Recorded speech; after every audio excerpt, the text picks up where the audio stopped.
This is my fourth video on physics equations, and it's about something called total internal reflection. Now, what does that mean? Basically, light can get trapped inside glass. Okay? You can have a situation where light is bouncing around inside a piece of glass. The inside surface of the glass acts like a mirror, and the light just reflects. The light doesn't leave the glass, it just goes bounce, bounce, bounce. And this is very important in things called fiber optic cables.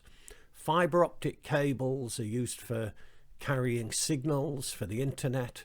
They're used in endoscopes. There's a lot in your book about fiber optic cables.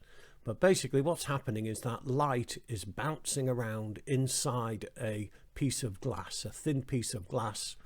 And this happens if the angle here on this diagram, C, notice that it's big C.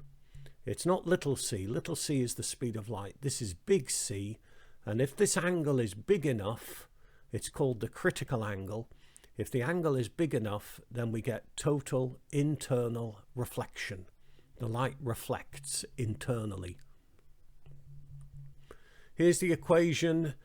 Sine C is 1 over n, where C is the critical angle. So if we know the critical angle, we can work out the refractive index. If we know the refractive index, we can work out the critical angle. Let's do this one together. Glass has a refractive index of 1.4. Calculate the critical angle for glass.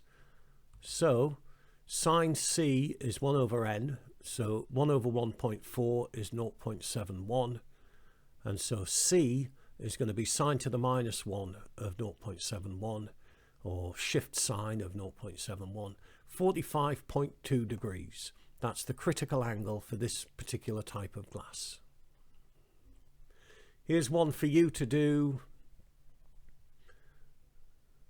and the answer is there. So n is 1 over sine C, so 1 over sine 42 is 1.5.